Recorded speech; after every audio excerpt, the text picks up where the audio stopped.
As we mentioned earlier, we are still at the season of celebrating women. And when we talk women, it will be against our wish to talk about women in leadership. These are women who have set precedents, who have set the stage for women to look up to, for young girls to look up to. And in the country, we've recently seen very many women enter the political scene with the aim of changing what leadership looks like and how women should be viewed. And also to ensure that the mwananchi, the local or the general mwananchi, especially women and girls, have someone to look up to, have some changes done, especially when we talk about matters women.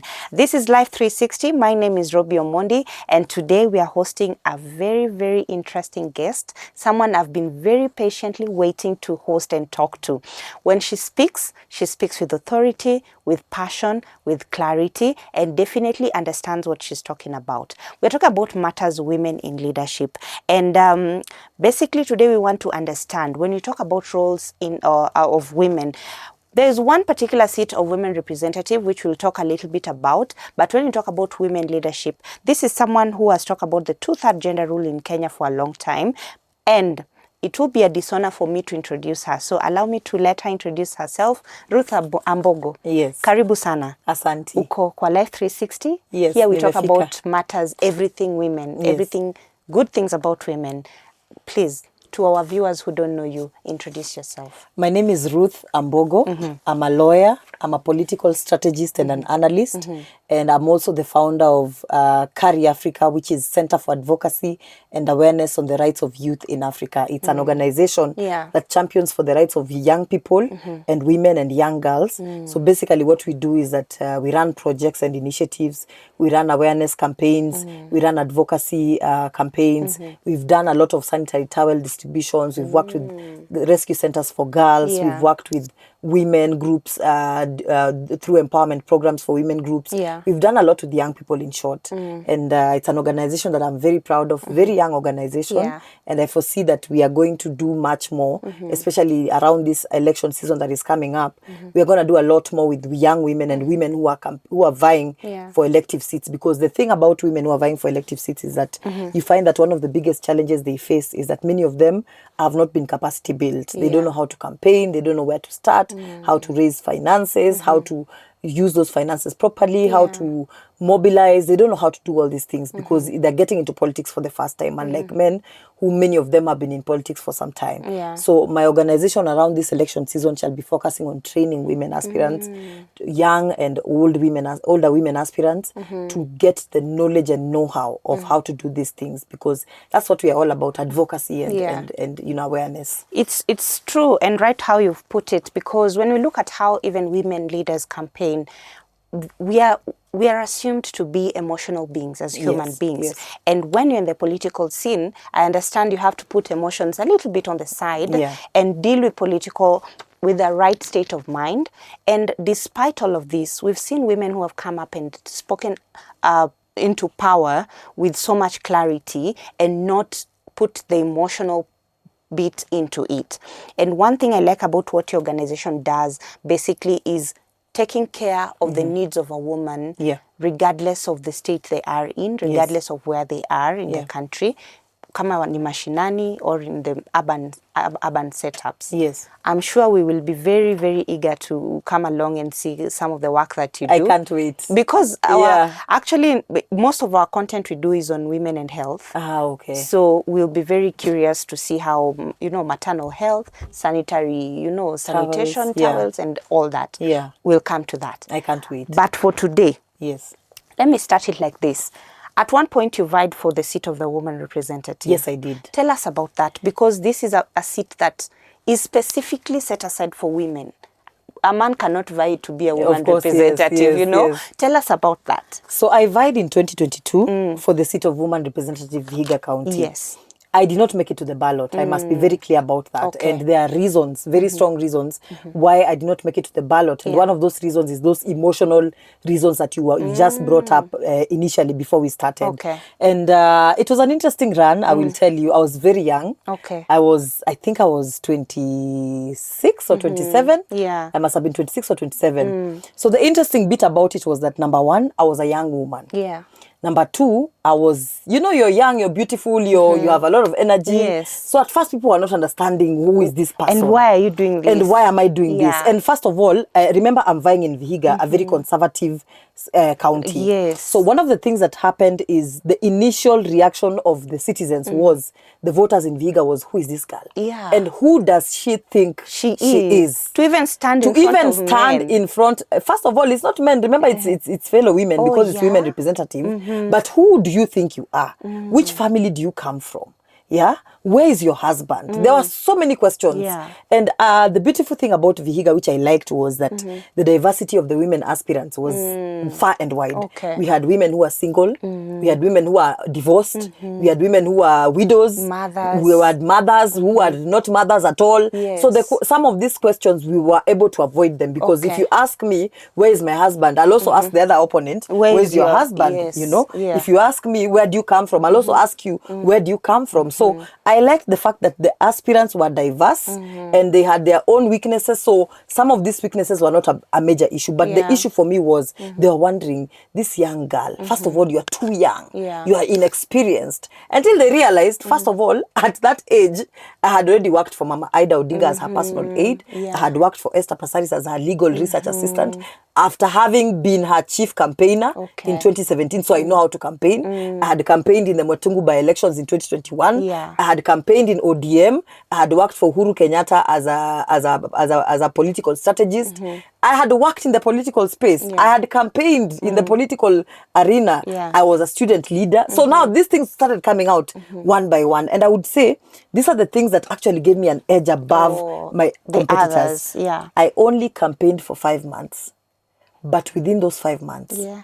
I managed to gather the attention of women, older women. Yeah. They loved me. Okay. And I'm not saying this for the sake of saying it. Nilipendwa kupendwa ya ukweli. I would walk into Mbale market, the market would come to a standstill. Wow. I managed to capture the attention of the church because and these are some of the strategies that I hope to train women on in the coming very few months. I would walk into church and I would wear those very long dresses. Yeah. Yeah? The presentable And ones. I am kneeling down and my hands are upraised to be prayed for. And the Yeah. church accepts you because you can't come to the church the same way you go to the young people. True, very the young people true. accepted me. Why? Because after church service on a Sunday, I have gone to my car, I have changed. I'm now wearing a tracksuit. I'm not engaging them with the long dress I was wearing while going to church. Yeah? Yeah. When I'm done there, nimevaa kama mama wa soko, nimeenda sokoni, I'm engaging women in the market. So I managed to capture and also the men. Yeah, you have to I managed to resonate with them. capture the attention of the very same men who are questioning me and asking me, where's your husband? I managed to capture their attention. Yeah. So in a very short period of time of about 5 months, I was able to capture the attention of everybody. And it's because I used different strategies for every different demographic that I was engaging. Yeah. And second, along the way, my images started coming out. Images of me with Raila, images of me with the Musalia, Yeah. photos of me with the president, Uhuru Kenyatta back in the day, photos of me with everybody you can think Yeah. about. So these are some of the things that back in the village, and I say networking is very important. True. Yeah. And I would also say that even the fact that I was on media was also something that worked for me. Yeah. And I wonder, and it's something that I find as a concern for most women leaders, that many of us don't want to put ourselves before cameras. They shy Forgetting that it is what will get you the attention of the voters, especially if you're vying in mashinani. Mashinani wanataka kujua, can They you want fight to for know. us? And what do you Can have you in store speak for ahead? us? Can Yeah. you speak on our behalf? What's your agenda for us? Yeah. So I think all these factors put together, and most importantly, the grace of God, I managed to capture the attention of many. Yeah. But why I did not make it to the ballot, and I think that's a question you probably would have asked me, was that something strange happened in my campaign. Okay. Because I was able to capture the attention of many different diverse demographics Voters, yeah. and voters, I became a subject of focus for the other aspirants. Okay. I remember I would go to meetings and I would be hit with bottles, soda bottles, because I am there. Not because I've done anything. Yeah. I'm just seated with my team. I've been invited. One time I was invited. A county commissioner was being transferred from one sub-county to another. Yeah. I mean, I've been called. I mean, I've been told, come and network with these county commissioners. Next thing I know, I arrive, bottles are flying all over, left, right, and center. If I didn't have my security team, I would have probably been hit on the head or something like that. The other thing they tried to do was they would block me from speaking at burials. So I'm going for a burial or a public forum. They've sent somebody to tell the MC not to give me the chance to speak. But you see, for me, I always was ready. There's no meeting I went to that I never got a chance to speak at. Yeah. So they tried that. They tried violence. One time I remember when we were campaigning at the Matungu by-elections, I was trying to get to the podium, and the current woman representative, I mentioned names, the current woman representative sent her PA to lift my skirt so that people can see my nakedness, so that it becomes a trending story. Thank God I had security. Now, the worst they did, they planted a mole in my team who came and positioned himself as my chief campaigner. And along the way, the guy raped my PA's daughter. Mercilessly raped my PA's daughter. My PA's daughter was a 28-year-old girl. She was a virgin. She was mentally challenged. Yeah. So she became an easy target. One of those campaign seasons when we had gone to campaign, I was staying at my PA's house because my house had become also a target. Where I come from, our home was being targeted. They were waiting for the day they will hear I'm home to come and attack us. So I had to now keep changing my strategies. So I was sleeping at my PA's home with this chief campaigner. It was a 2-bedroom house, 3-bedroom house that was not being used. Everybody had their own bedrooms. Yeah. So I had finished campaigns. I remember it was the Matungu by-elections. I had finished the campaigns. I was coming back to Nairobi on a Sunday, I think, or on a Friday. I think it was on a Friday. Actually, it was on a Sunday. So I'm coming back to Nairobi, and I'm in the flight. I'm constantly receiving phone calls that I can't pick because I'm on air. Yeah. I land like this. My PA's daughter, my PA calls me and tells me, "Who is this man you left back home? He has raped my daughter." Later on, I tried. Let me tell you, it was. I think for me that is where the emotions got a better part of me because first things first, I blamed myself for it. I told myself, had I not been vying, this woman would not even have found a chance to be in the pathway of this guy for her to be raped. True. I blamed myself completely. And it was heavy on me. You can imagine you're just coming from a campaign season. You don't have money. You're being told, this girl has bled 2 basins of blood. We need blood. Next thing you're hearing, you're being told she needs to be anafaa kushonwa. In the middle of all this, you're trying to get this guy arrested. While you're trying to get the guy arrested, he is also connected to other male politicians who are trying to get him out released. What was done? What action was taken? Is this the something... guy was arrested. The court case began. It has not ended, and I cannot wait personally to handle it personally the moment I get admitted to the bar this year. It will be the first matter and the only rape case I will deal with as an advocate. Because the judicial system has failed me. It has failed the victim. To date, nothing has been pursued beyond even just alternative dispute resolution. And rape cases, you don't even deal with it at alternative dispute resolution level. You must go the legal way. So I'm telling you, nothing has worked. And this is because this former PA of mine who was a mole in my team is somebody who is very well connected to politicians. So when the matter keeps going to court, he keeps finding ways of, using his political friends to assert power, which is something that is a problem in the society today. It's a problem that women representatives deal with, women leaders. Somebody gets raped. Next thing you know, the man who in question or the man who is in question, the suspect in question, is a person who's very well connected. Beyond even the woman representative herself. I've had women reps saying, one time I was on an interview with Biti Selachi and Rosa Buyu, and they were saying, Ruth, gender-based violence is not something we are not trying to work around. You deal with a matter, you go to court, next thing you hear, the victim, because they have money, they have power, they have influence, they have connections, they're negotiating with the victim. What can you do as a woman representative beyond that?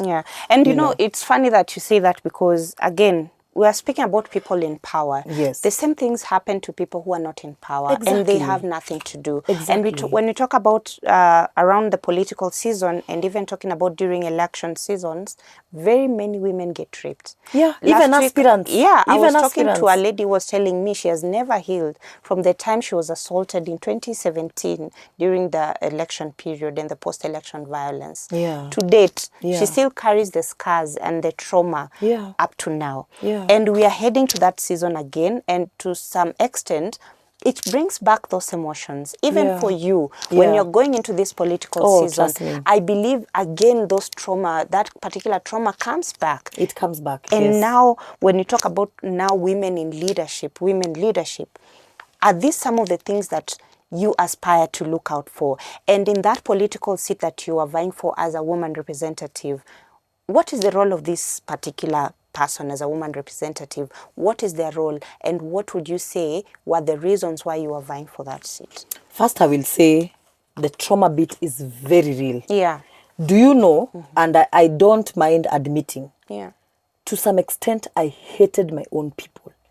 Because I asked myself, why would you do this to somebody? Yeah. I mean, if you wanted to, hata mungenipiga. I was even saying, if they really wanted me to get out of the race, because that was the goal, they knew we've tried violence, we've tried propaganda, we've tried everything. It has not worked. Let us now do the thing that we know will touch her heart and she'll get out of the race. And I got out of the race. I kept asking myself, si hata mngenipiga, if that's what you wanted, mngenivunja mguu, I would have healed, right? So I had, the trauma bit is very real. Let me tell you, for years, I have been afraid to even go home, True. not for political purposes, Yeah. just for my own home visit. I get home and I feel very uncomfortable. True. I'm not a victim. I'm not the first victim, but I'm a secondary victim. Yes. Because I was responsible for the safety of this girl. Yeah. Yeah. So you can imagine the trauma, I'm only imagining the trauma this girl is going Yeah. through. We had to take her through counseling. We are still trying to take her through counseling. And you know, even for me, it put me in a difficult position where engaging the family of this lady is also difficult for me, because I'm like, what are they thinking? What are they They're going thinking through? Ruth is not doing enough. Yeah. And yet I'm not even in a position to do beyond what I can do. So the most I can do is wait for admission and handle the case. Yeah. You get? Because I even tried involving other lawyers and they were finding it very difficult to handle the matter. Second, as you've asked the objective question, which is, we are getting into another election season. Is this one of the things that I hope to address? I'll tell you yes. And not only am I hoping to address it, is something I address in my day-to-day engagements at Carry Africa. We run programs on gender-based violence. We educate the society. We educate the women on what to do when you are raped. Where do you go? What legal recourse do you have? Yeah.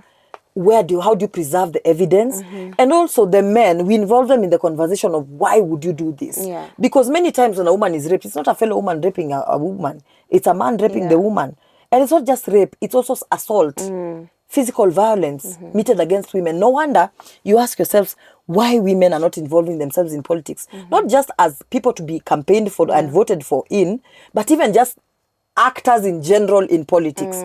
You find very many women in the corporate sector who can sponsor women who are vying, but they don't want, because they're saying politics is a dirty game, we don't want to be involved. Yeah. When women say politics is a dirty game, what do they mean? They mean the assault, the violence. And it's not just assault by physical assault, even verbal assault. Yeah. That is something that we need to talk about, because I'm telling you, I've not even declared what I'm vying for yet. And I'm already being attacked online every day. Why? I'm being called an old woman, 70-year-old woman. And I'm like, yeah, fine. So what? Is it a crime to be 70, you know? I'm being called I'm a liar, prostitute, every single day. And I've not even declared that I'm vying for anything yet. So when I declare, and imagine the number of women who could provide proper alternative leadership, who cannot step up to the game because they fear being insulted. They fear being told they are barren. They fear being told they don't have husbands. They fear being told these big insults that people usually insult politicians with out there. Socialite bimbo. Somebody like me who's gone to school, surely. Where can I be a socialite bimbo? Have you ever seen an advocate who is a socialite bimbo? Even the other women leaders who are advocates that are usually called socialite bimbos, sit with them down and you'll realize they're very smart. Very smart. I hear a lot talking, of times, I hear Karen Nyamu being called a socialite bimbo. She's a good friend of mine. I will tell you, if she was a socialite bimbo, she would not be nominated. True. Yes, and one thing people need to realize is that people like Karen don't get nominated because they open their legs. Those are very strategic people in UDA during the campaigns. You don't get nominated in UDA just because you opened your legs. How many women open their legs out there and they're not nominated? You are nominated because you added value. So I will tell you for sure. Or everyone else could open their legs and everyone else could open their legs and get nominated if that's the case, you know.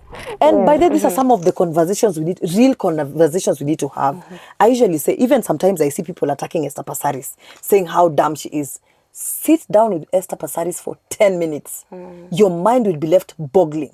Sometimes these women have brilliant ideas. They just don't know how to execute them. Yeah. Or they know how to execute them, but they don't have the right support, the right finances to do it. I've worked for Passaris. I'm telling you, I would sit with Passaris and I would hear Passaris talk and I'd be like, wow, I wish this woman had the money to implement these things she's talking about.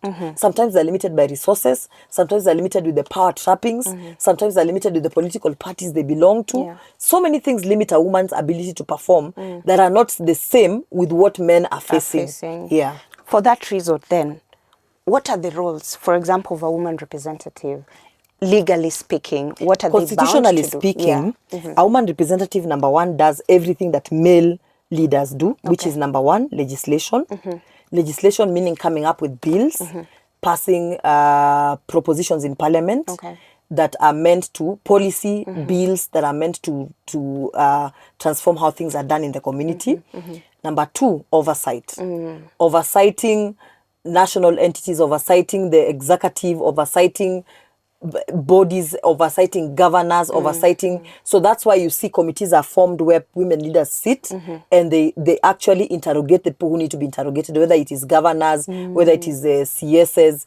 Oversight, very important function, which I see them playing very well. I'm seeing women leaders who are in committees, even Karen Nyamu herself is in the committee for defense, you know. I'm seeing Catherine Omanyo is in the committee for sports.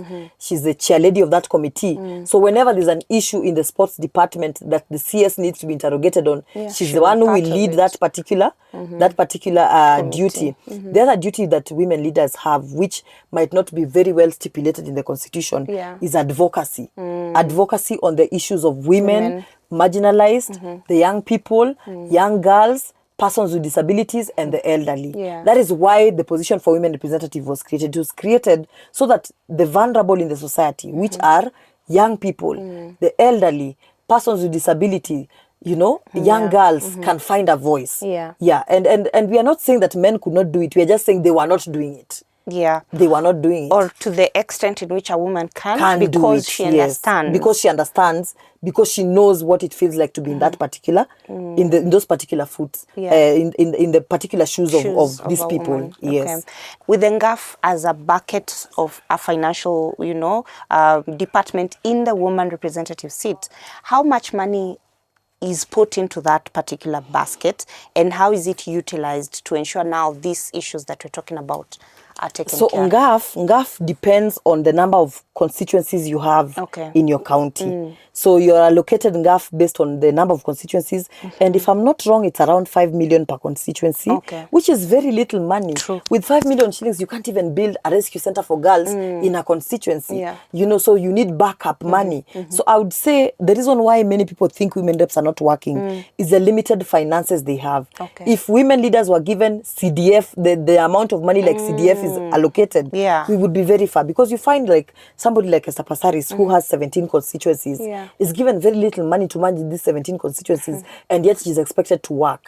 So it's the limitation of funds that make it impossible. If you create a position, create funds for it so that the leaders can perform. But I also blame these women leaders for failing to perform with the money they have, knowing that they have positions that can guarantee them an opportunity to raise money. Look at what Ndindi Nyoro is doing. He's not relying on CDF to make all these changes that he's making. He realizes and recognizes that he's a leader. Therefore, he has the capacity to be able to even fundraise beyond the money that you're given as a woman leader. And this is what I hope to do differently when I become a woman rep of whichever county I will decide, whether it's Vihiga or Nairobi. I will use my position to lobby for funds. There are organizations like UN Women that provide money for women leaders. There are organizations like, there are very many. True, I agree. There are very many organizations out here that finance women leaders. So the problem is, are these women leaders committed enough to the issues of their electorate, enough committed enough to be able to look for these funds? Because it requires a heart of service.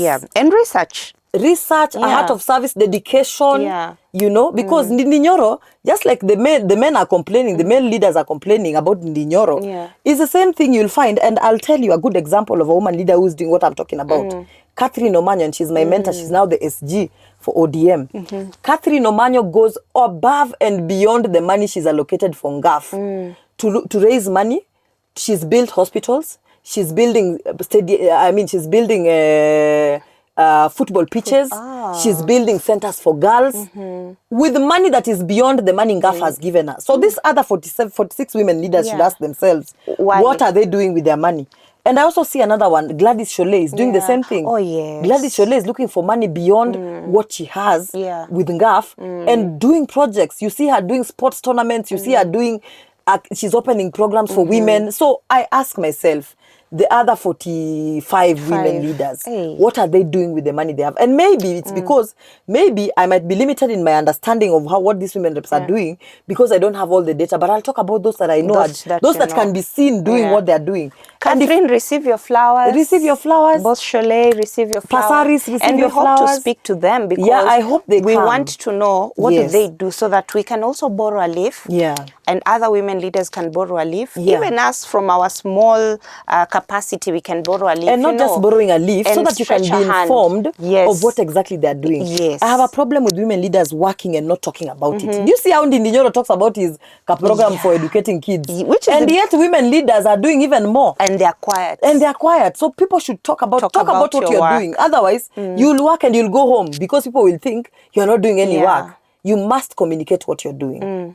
So would you basically say that women leaders, there's something they do or they don't do, and equally don't speak about what they do so that we are aware that they're actually doing it? That's very true. There are some women leaders who, generally speaking, are not working, which is the same thing for men. There are also a great percentage, even greater than women leaders, who are male leaders who are not working. But for women leaders, I think the question for me, for those who are working, my issue is they don't publicize what they do. You invite these women leaders to shows, they will not show up. You invite them to platforms like even this, where they are supposed to talk about what they've been doing. They don't show up. So you find that some of them are working, but you can't even tell what they are doing. But I have great examples of women leaders who I think are working very well, whose work needs to be even highlighted even more beyond what they are doing. Like I look at people like Lesula Nasuda, Honorable Lesula Nasuda, and she's doing a wonderful job. She's not just a woman representative. She's actually not a woman representative. She's a woman MP. First of all, you must appreciate the fact that she comes from a community that is predominantly patriarchal, and yet she went against men and won that election. We have women leaders like Gladys Wanga, perfect example for what a governor should be like. Not a woman governor. What a governor should do. She's outdoing very many male governors who are doing absolutely nothing in their counties. I partly come from Homa Bay County, and about 4 weeks ago I was there. And let me tell you, I saw the work that woman is doing. I was impressed. I went to the fish market. A fish market that has provided jobs for hundreds and thousands of citizens of Homa Bay County who had no alternative place to sell their fish. And you find that on a daily basis, they make very good money because now when you go to Homa Bay County, where else are you buying fish other than the fish market? She's building an amphitheater, which will provide an avenue for young people to find, creatives to find a platform to express themselves. She's connected roads. She has repaired the roads that are not well done. She's built a whole stadium. And I know somebody will complain and say that she has the connections of the national government. But even you, who is a leader, why can't you connect yourself with the national government if you want development? I mean, or work hard until the national government have the skills. Work hard until the national government takes an interest in you to be able to be kind enough to come and help you with some of those projects. And I don't think it's even just about having connection with the national government. It's an issue of being able to negotiate for your people, knowing what your people want. And remember, she also has the money that she's allocated to as a governor. So if she can use that money to do all these things, why can't we have other governors doing that? The same. If we could just have even a quarter of the governors doing half of what Wanga is doing, we would be very far as a country. I agree. And I understand she also has her challenges. It doesn't mean she's a perfect governor. True. And by the way, she has not paid me to talk about her. What I would just say is this. She has also her flaws. I hear contractors not being paid, very many of them complaining. People who are supplying work for the county are not being paid. But that notwithstanding, she's doing a wonderful job. Everybody has their own challenges in their own county. And I mean, look at examples of Martha Wangari. Martha Wangari for MP for Gilgil. Yeah, Nakuru County. It's Gilgil, yeah, Nakuru Yes. County, Gilgil Yes, within yes. Nakuru County. She's doing a wonderful job, an amazing job. Yeah. Look at what what is happening in Gilgil County. There's a lot of transformation, and she's not a woman representative. Yes, the ngaff that you're being allocated is limited, but because you are a leader, can't you use your position to be able to lobby for funds and use these funds to develop your people? Yeah. Catherine Omanyo is doing it. Esther Passaris is doing it. Gladys Boss-Cholet is doing it. So I think women leaders need to learn from these women that I'm mentioning. They need to learn from these women. Look at Millie Gesa. Millie Gesa is doing a wonderful job at her county. Yeah. But I think there are more women leaders who are doing wonderful work. The only challenge they have is articulating what they do. Yeah. And it's why we call them to platforms like this. It is why we want them to appear on more talk shows. Because let me tell you, sometimes you'll be defeated, not because you haven't worked, but because you have worked and haven't talked about the work that you're doing. Quiet. You're just quiet. Then hoping. probably someone else is taking credit for And somebody your work. else can take credit for your work Yeah. if you don't talk about what you do. In politics, it's not enough to do. You must be seen as if you're doing. That's the rule in politics. Okay. Yeah. And for those who are being seen to do something and they're not doing something, we'll also call them out. Yeah, for sure. Apart from that, yeah, Yes. we are going into a political time, to a political era. And from what I'm seeing, it could be my own observation, but I feel like there will be less women this time round stepping into the political scene compared to the last political. Where are you getting your statistics? It's an observation, not a statistic. Yeah. And the reason I'm asking that is because we have seen, yes, this political scene, let's say, for example, the women representative scene. Yes. But what you're saying, every leader should work as hard as those, for example, the women that you've mentioned. Yes. And for those who, for example, who have been nominated, I like Crystal Asige. Yeah, she's doing a wonderful job. You understand? Yeah. But we can't see others who Even have been Senator nominated. Mutinda is doing a wonderful Yeah. job. We have what's her name? Rene Nyakerario Mayaka from Kisii doing a wonderful job. But we don't know them. We don't see them. We don't hear them. That's what I'm talking about. I think sometimes it's also where your attention is. Okay. Because if you are to look at what Renee is doing, fine. I understand that she's not actively on mainstream media, and she should be. And that's why we are saying, like I agree with you. Some of them are doing a wonderful job, but you don't even know their names. Maybe you're hearing about Renee for the first time. Yeah, why? But that's why we are challenging people like her. Yeah. I mean, if she wants to get elected now that she was nominated, she needs to show people what she's doing. And I agree with you completely. But does that take away the fact that she's working? No. But she needs to talk about what she does. Mutinda is working well. Asige is working well. You know, we have even MCAs, nominated MCA women, nominated MCAs who are doing a wonderful job. We have Perpetua from Kileleshwas doing a wonderful job. Yeah. But they're not talking about what they're doing. And that's my challenge to them. In fact, some of them are my friends, a very good number of them, I will personally make it my mission. Talk to them directly. I will personally make it my mission to come to you and expose you on these media houses, because it doesn't make sense, for example, as a nominated leader to not be elected. Because remember, nomination gives you an opportunity for you to catapult yourself. It's an opportunity for you to catapult yourself to be elected in the next election. Yeah. So imagine being a nominated MCA, being a nominated woman representative, being a nominated senator. Okay, woman reps we don't nominate, but being a nominated senator and being a nominated MP. And you failed to get elected because you worked, but you didn't tell people what you were doing. Yeah. It doesn't make sense.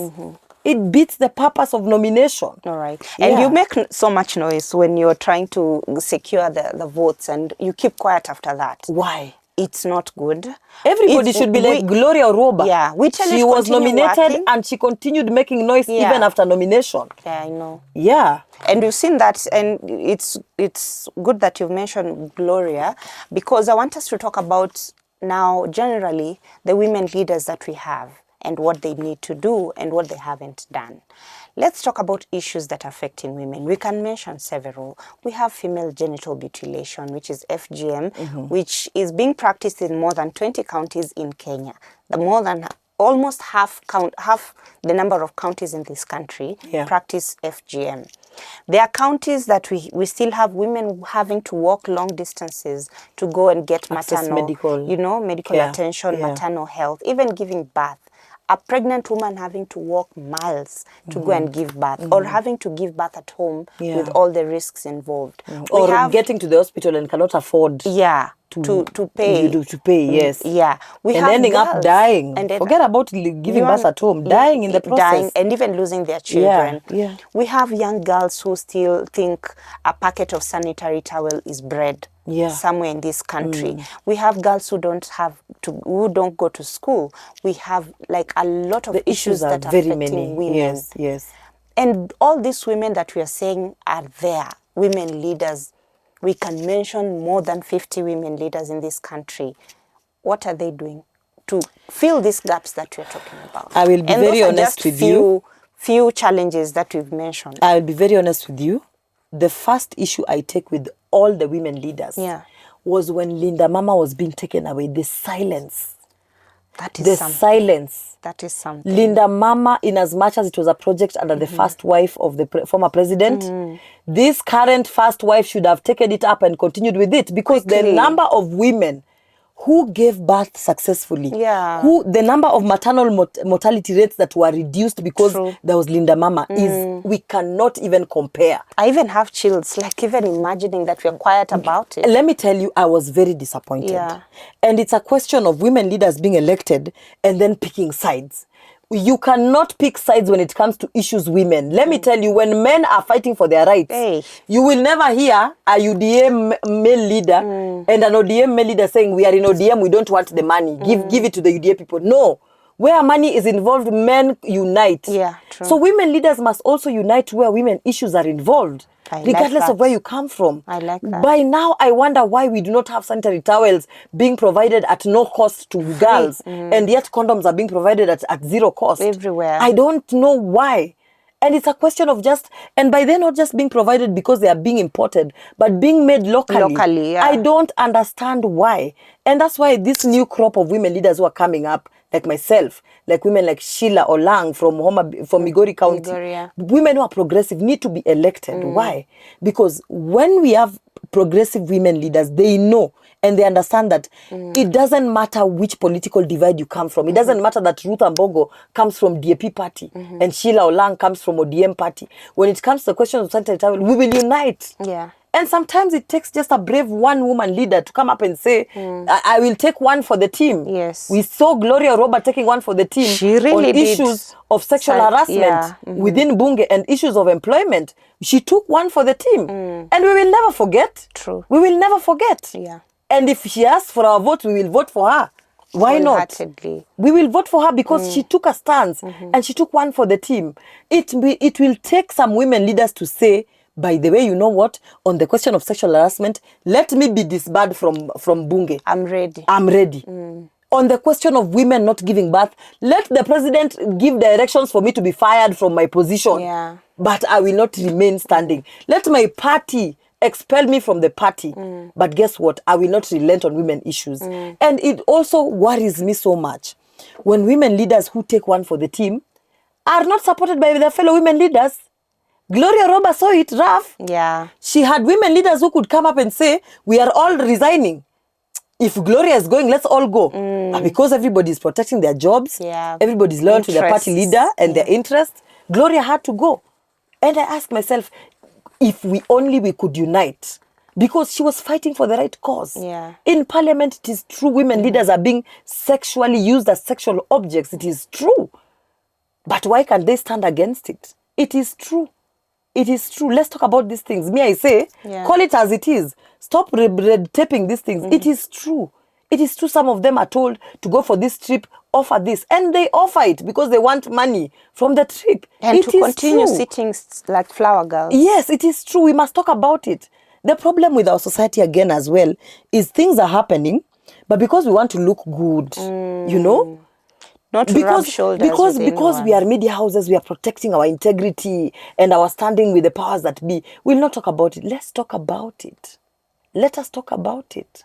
You know, one thing that baffles me, being a woman is not just about, you know, having to biologically feeling like you have the female body. Yes. We are mothers. Yeah, sisters. We are sisters. We are caretakers breadwinners of the families. We take care of everyone. Literally, if you are a woman in a family and there's 50 men, Yes. you have a bigger role to play compared to everyone because we are nurturers by nature. Yeah. So when you talk about these issues that women have and women leaders not doing anything about it, they have failed all of us. Not just They have, the for role sure. that they have been Yes, given. yes, yes. Because a woman in Nyandarua goes through the same challenges as the woman In Kakamega. in any other part of the country. Yeah. So what you're saying is really true, because when every woman comes together for the same cause, because as women leaders, when you're fighting for the rights of women in the country, you're not just fighting for you alone or your sister back in the village. Yeah. You're fighting for the across entire country. community. So Yeah. what you're saying is actually very powerful, because again, if even half the women leaders would have stood with Gloria Oroba, for example, She would be still a senator. yeah, and a lot of changes would have been done. Yeah. She was already spearheading so many bills in parliament, in the Senate. Yeah. She was pushing for a lot in the Senate. She was one of the success stories we had for women leadership. So, I mean, I would say, I hope Yeah. the next batch of women leaders who will be voted in will be more united. I hope we who are coming in this time round in 2027 will be women leaders who look and say, for as long as a woman leader is involved and is doing the right thing, we will fight for them, we'll stand for them. And on issues women, we will not care where we come from, where we stand. Yeah. We will push for issues of women collectively together. Yeah. Yes. Now, you understand better the structure in parliament and how it works. Yes. Does it support or weaken the gender roles that we have in terms of leadership? It does weaken. Because why would we have a constitution that talks about nomination of women into 16 nominated women leaders, and yet they cannot vote in parliament on issues? You know, nominated women leaders don't vote. Are you aware? Nominated leaders don't vote on certain issues. Okay. Even on the finance bill, they never voted. They don't vote on certain issues. They don't vote. So there are issues that they are allowed So to they are vote ceremonial. Actually, they don't vote on issues in parliament and in the Senate. They are very ceremonial. You ask yourself, why would you give me Then, a role yeah. that is legislative in nature and yet I can't vote? Why? on. Good question. Exactly. What are the changes that need to be done? Is it restructuring? What needs to be done? What needs to be done is that nominated women leaders and just nominated leaders in general Yeah. need to be given powers to vote. Because for as long as you're a legislator, Yeah. your number one role is legislation. And legislation is passing bills before parliament, drafting bills and presenting them before parliament, but most importantly, voting for bills. Yeah. Why would you be nominated as a legislator and you can't vote for bills? And if you can table a bill, it means you should be allowed If to you can vote. table a bill, you should be able to vote for it as well. Okay. So I think that's one of the biggest reforms that needs to come. And I believe if there are any changes to the constitution that will come, and even if they don't come, people like myself will champion for that. Because what if I end up being nominated? Who knows? What if Yeah. I end up being nominated? And while I am nominated, I'm unable to vote on bills. You What's have the point? limited roles. I have limited roles. What Yeah. is the point of being a nominated leader if I cannot vote on bills? I think it's the one place that the law has failed us Yeah. as leaders who are being nominated. It's the one thing that the law has failed us on. Yeah. Sawa. Najua you've been sitting like this. Nika unatusomea. So I want you to I want you to relax a bit. You know, Yes, we're talking yes. about matters women. Yes. What is the most interesting thing about being a woman? I think the most interesting thing about being a woman is number one, it must be the beauty. Yeah. That I believe every woman is beautiful Yeah. in their own right. And when you know you're beautiful, I think it gives you a certain confidence Yeah.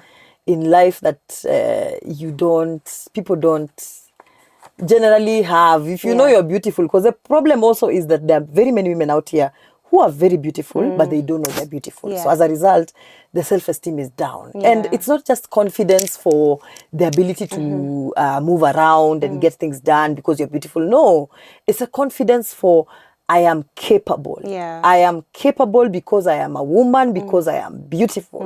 And I think the other part is the empathy that comes with being a woman. True. It is something that male leaders, unfortunately, even just men in general, Don't have. don't have. Yeah. Very few have the empathy. The empathy, which is the ability to connect with people's problems, people's situations in life. I think it's a very unique capability that women have that I find, and personally I have it in me. Okay. I mean, even just seated here, somebody has just told me, a boda rider too.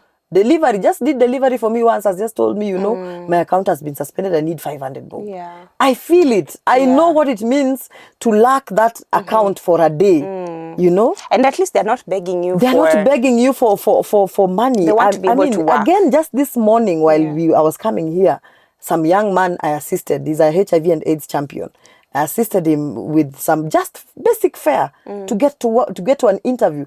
Told me he's gotten the job, and I'm happy, And it's just basic empathy. We are not talking about big things, by the way. Sometimes my ability to just be empathized with girls and just provide sanitary towels for free. And when I do it, people criticize me online. They tell me, why can't you get better solutions? But I ask them, I'm not an elected leader. Yeah. This is the solution for now.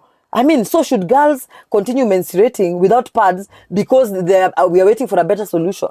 No. Something has to be done exactly in the meantime. And sometimes my empathy that I have as a woman pushes me to just provide basic 50 bob fare for a girl to go to school. Yeah.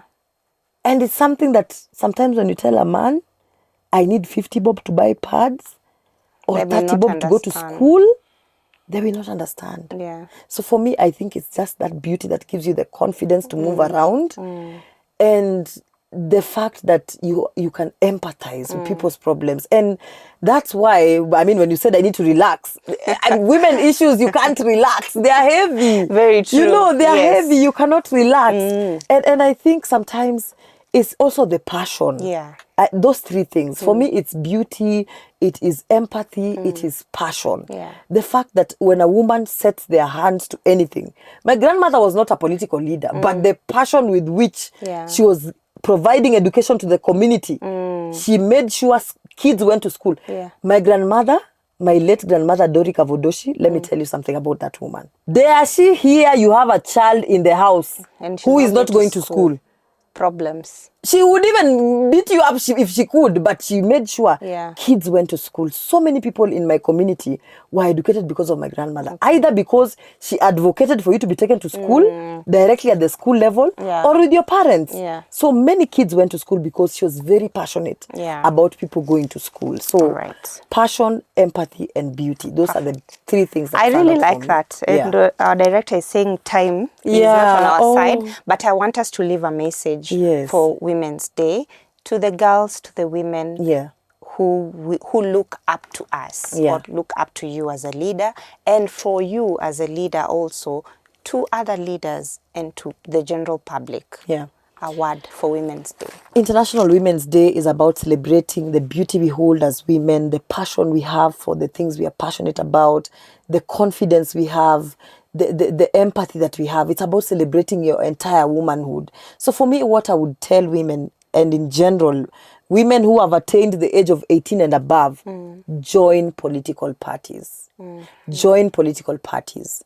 Political parties are the first stage of achieving change. They're the first platform where change is driven at. You will not be able to understand what is happening nationally in the political world if you're not a member of a political party. Some of us became politically aware because we joined political parties early enough. We have very many political parties. Personally, I'm a member of DAP party. And if you're inspired by me, join my political party. Let's work together. And number two, all I will say to women, be confident and be outspoken. It saves you a lot.